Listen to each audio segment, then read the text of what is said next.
Everyone, स्वागत है आप सभी का नालंदा इंस्टीट्यूट फॉर एक्सीलेंस में। आज का जो सेशन है वो 66 बीपीएससी मेंस के अंतर्गत साइंस एंड टेक्नोलॉजी सेक्शन के अंतर्गत कोविड-19 महामारी और डिजिटल शिक्षा से संबंधित है। वर्तमान शिक्षा प्रणाली को डिजिटल मोड में लाने में कोविड-19 महामारी का क्या योगदान है उसे हम देखेंगे। आगे बढ़ने से पहले यदि आपने मेरा चैनल को सब्सक्राइब नहीं किया है तो इसे सब्सक्राइब कर लें और बेल आइकन को प्रेस कर दें सो दैट वीडियो अपलोड होते ही आपको नोटिफिकेशन मिल जाए। तो चलिए स्टार्ट करते हैं आज का सेशन। कोविड-19 महामारी ने बच्चों के दैनिक जीवन अर्थात डेली लाइफ को बाधित कर दिया है। इस महामारी के कारण सभी शिक्षण संस्थानों और परीक्षाओं को स्थगित करना पड़ा है। इसके कारण बहुत से बच्चे शिक्षा तंत्र से बाहर हो गए हैं। बच्चों की पढ़ाई बाधित न हो यह सुनिश्चित करने के लिए स्कूलों द्वारा पढ़ाई को ऑनलाइन मोड स्थानांतरित कर दिया गया है।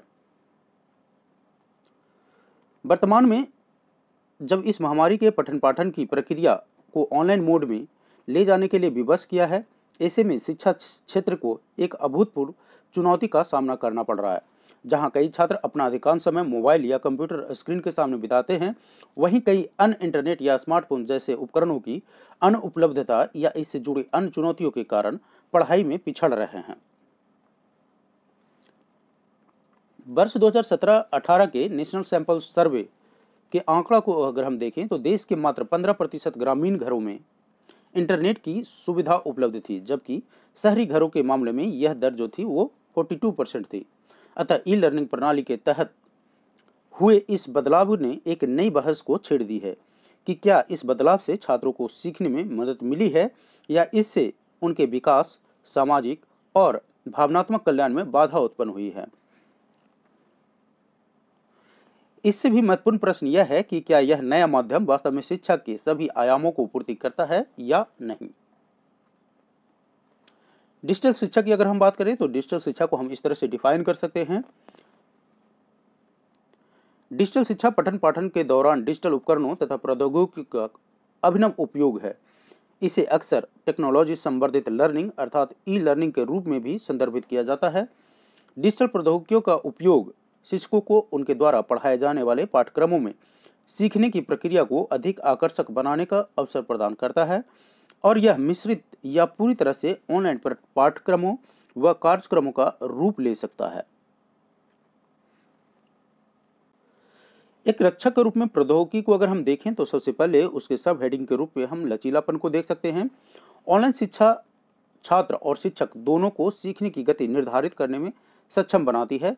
साथ ही यह सभी के दिनचर्या में समन्वय के अनुरूप पढ़ने का समय निर्धारित करने की सुविधा प्रदान करती है। पाठ्यक्रमों की एक विस्तृत श्रृंखला के रूप में देखें तो इंटरनेट की विशाल और विस्तृत दुनिया में अनंत कौशल एवं विषय सिखाने तथा सीखने का अवसर उपलब्ध होता है। हाल ही में ऐसे विश्वविद्यालयों और उच्च शिक्षा से जुड़ी स्कूलों की संख्या में वृद्धि हुई है जो विभिन्न स्तरों तथा विषयों के लिए अपने कार्यक्रम को ऑनलाइन माध्यम पर प्रस्तुत कर रहे हैं। पारंपरिक शिक्षा की तुलना में लागत प्रभावी का होना अर्थात जो ट्रेडिशनल एजुकेशन जो था उसकी तुलना में अगर ऑनलाइन शिक्षा को कंपेयर करें तो ये कॉस्ट इफेक्टिव भी हो सकता है। ऑनलाइन शिक्षा के लिए अपेक्षाकृत कम मौद्रिक निवेश अर्थात मनी जो है आपको कम देना पड़ता है, ये आवश्यकता होती है और इससे बेहतर परिणाम भी देखे गए हैं। जनरली अगर आप देखें तो ऑफलाइन क्लासेस में क्या होता है उसके लिए इंफ्रास्ट्रक्चर डेवलप करना पड़ता है। अगर कोई भी व्यक्ति शिक्षा प्रदान करना चाहता है या स्कूल खोलना चाहता है तो उसके लिए एक काफ़ी ही मौद्रिक निवेश की आवश्यकता होती है। वहीं अगर शिक्षक ऑनलाइन माध्यम से पढ़ाना चाहें तो उसके लिए बहुत ही कम मौद्रिक निवेश में वो अपनी शिक्षा को लोगों तक पहुँचा सकते हैं। ऑनलाइन मोड की शिक्षा में अध्ययन सामग्री के साथ परिवहन आदि पर खर्च किया गया शुल्क भी काफ़ी कम होता है। सुविधापूर्ण परिवेश की अगर हम बात करें तो ऑनलाइन शिक्षा छात्रों को अपनी इच्छा के अनुरूप उपयुक्त स्थान या परिवेश में पढ़ाई करने की अनुमति देता है। अगर हम ऑनलाइन शिक्षा की चुनौतियां और इससे संबंधित अन्य मुद्दों को देखें तो उसे हम इस परिवेश में देख सकते हैं। एक स्वस्थ अध्ययन माहौल का अभाव अर्थात अगर हम इसके नेगेटिव पॉइंट को डिस्कस करें तो वहां हम इसे इस तरीके से लिख सकते हैं कि ऑनलाइन माध्यम के में जो है एक स्वस्थ अध्ययन का माहौल का अभाव है।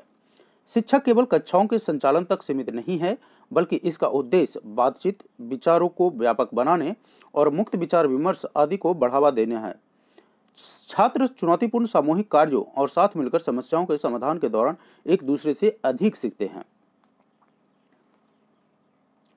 ऑनलाइन शिक्षा के दौरान सीखने योग्य बहुत सी महत्वपूर्ण चीजें छूट जाती है। मोबाइल या लैपटॉप की स्क्रीन को लंबे समय तक देखते रहने से वो अपने मस्तिष्क का उपयोग अधिक स्वतंत्रता पूर्वक नहीं कर पाते हैं और न ही पढ़ाई जा रही विषयों पर सटीक प्रतिक्रिया दे पाते हैं। अर्थात अगर हम बात करें इसे लेमन लैंग्वेज में, तो उसे हम इस तरीके से कह सकते हैं कि ऑनलाइन शिक्षा में जो होता है वो फिजिकल एक्टिविटी का अभाव हो जाता है, जिसके कारण ऑल राउंड डेवलपमेंट जो है उसका अभाव देखने को मिला है। प्रौद्योगिकी पहुंच का अभाव की अगर हम बात करें तो यह अनिवार्य नहीं है कि हर छात्र जो स्कूल जाने का खर्च वहन कर सकता है वह फोन, कंप्यूटर या यहाँ तक कि ऑनलाइन कक्षाओं में भाग लेने के लिए एक गुणवत्तापूर्ण इंटरनेट कनेक्शन का भी खर्च उठा सकता है। इसके कारण छात्रों को मानसिक तनाव से गुजरना पड़ता है और हाल में ऐसे मामले में काफी वृद्धि देखी गई है। शिक्षा के अधिकार के साथ विरोधाभास की अगर हम बात करें तो प्रौद्योगिकी अर्थात टेक्नोलॉजी सभी के लिए वहनीय नहीं होती है, अर्थात अफोर्डेबल नहीं होती है। ऐसे में पूरी तरह से ऑनलाइन शिक्षा की ओर स्थानांतरित होना उन लोगों के शिक्षा के अधिकार को छीनने जैसा है जिनके पास उपयुक्त तकनीकी साधन नहीं है या जो इस लागत को वहन नहीं कर सकते हैं।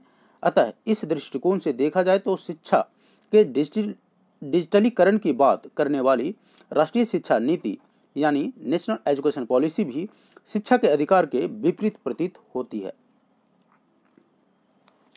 स्वास्थ्य संबंधी मुद्दों को अगर हम देखें तो युवा छात्रों विशेष रूप से कक्षा 1 से लेकर कक्षा 3 तक को लंबी अवधि तक कंप्यूटर या मोबाइल स्क्रीन को घरेलू घूरने के कारण अर्थात उसे देखने के कारण आंखों की समस्याओं का सामना करना पड़ सकता है। इसके अतिरिक्त छात्रों के बैठने की गलत मुद्रा या शारीरिक गतिविधियों की कमी के कारण उनमें गर्दन, पीठ में दर्द के साथ कई अन्य स्वास्थ्य संबंधी समस्याओं के मामले भी देखे गए हैं। ई लर्निंग के सुचारू संचालन हेतु अगर हम सरकारी पहल की बात करें, भारत ने ऑनलाइन शिक्षा को सक्षम करने के लिए कई पहलों की शुरुआत की है, जिनमें से कुछ निम्नलिखित है। जैसे ईपीजी पाठशाला, यह केंद्रीय शिक्षा मंत्री पूर्व में मानव संसाधन विकास मंत्रालय की एक पहल है जिसका उद्देश्य अध्ययन के लिए ई सामग्री प्रदान करना है। वहीं अगर स्वयं की बात करें तो यह ऑनलाइन पाठ्यक्रमों के लिए एक इंटीग्रेटेड मंच प्रदान करता है। प्रौद्योगिकी के लिए राष्ट्रीय शैक्षणिक गठबंधन अर्थात national education alliance for technology की अगर हम बात करें तो इस योजना का उद्देश्य कृत्रिम बुद्धिमत्ता अर्थात आर्टिफिशियल इंटेलिजेंस की सहायता से छात्र की व्यक्तिगत आवश्यकताओं के अनुरूप सीखने की प्रक्रिया की अधिक अनुकूलित प्रणाली को विकसित करना है। अगर हम आगे की राह की चर्चा करें, क्या होना चाहिए या अर्थात what is the way ahead, तो आगे की राहों में हम सबसे पहले डिस्कस करेंगे बहुपक्षीय दृष्टिकोण को। चरणबद्ध तरीके से वैकल्पिक दिनों में एक कक्षा के कुछ छात्र अर्थात 50% से अधिक नहीं हो को स्कूल आने की अनुमति देकर छात्र शिक्षक चर्चा को बढ़ावा देना चाहिए। वंचित वर्ग और कम सुविधा वाले ऐसे छात्रों को प्राथमिकता देना चाहिए जिन तक ई लर्निंग के लिए आवश्यक संसाधनों की पहुंच नहीं है या वे इनका खर्च वहन नहीं कर सकते हैं। अर्थात अगर हम इसके अल्टरनेटिव के रूप में हम चर्चा करें तो उसे हम इस तरीके से कह सकते हैं कि 50% लोगों को ऑनलाइन, अगर क्लास में 100 लोग हैं तो उसमें से 50 लोगों को ऑनलाइन शिक्षा दिया जाए और 50 लोगों को क्लास में बुलाकर उसको हम एक्टिविटी करा सकते हैं या शिक्षा दे सकते हैं। उनमें भी हम उसको प्रायोरिटाइज कर सकते हैं जिनके पास ई लर्निंग की फैसिलिटी नहीं है।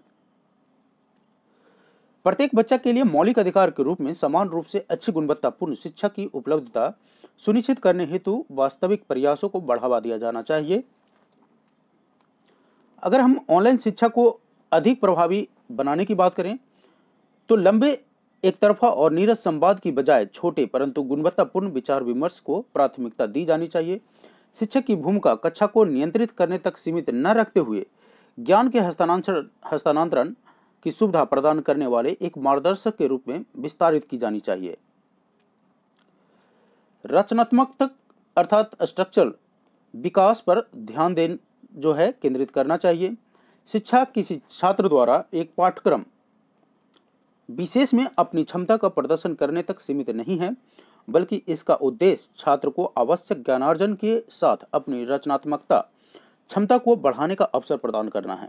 ऐसे में शिक्षण प्रणाली के तहत गुणवत्तापूर्ण ज्ञानार्जन की परवाह किए बिना छात्रों और शिक्षकों पर केवल पाठ्यक्रम को पूरा करने का दबाव नहीं बनाया जाना चाहिए, बल्कि इसके तहत मात्रा अर्थात क्वांटिटी के बजाय गुणवत्ता अर्थात क्वालिटी पर विशेष जोर दिया जाना चाहिए। अगर हम कंक्लूजन की बात करें तो उसे इस तरीके से हम लिख सकते हैं, अवसर की समानता अर्थात इक्वलिटी ऑफ अपॉर्चुनिटी भारतीय संविधान के मूल सिद्धांतों में से एक है। समाज के सबसे जरूरतमंद लोगों के हितों की परवाह किए बगैर केवल एक वर्ग विशेष के लोगों के लाभ के लिए पूरी प्रणाली के स्थानांतरण का प्रयास संविधान के उक्त कथन की मूल धारणा को नष्ट कर देता है। इसके अतिरिक्त डिजिटल शिक्षा एक ऐसा क्षेत्र है जहां भारत को अभी अधिक सफलता प्राप्त नहीं हुई है। वर्तमान में इस क्षेत्र में यह सुनिश्चित करने हेतु बहुत अधिक कार्य किया जाना चाहिए कि छात्रों के लिए सार्थक शैक्षिक पाठ्यक्रम विकल्प और उनके अधिकारों से कोई समझौता न किया जा रहा हो। आज के इस वीडियो में बस इतना ही। अगर आपको मेरा वीडियो अच्छा लगे तो इसे लाइक, सब्सक्राइब और अपने दोस्तों के बीच शेयर जरूर करें। Thank you.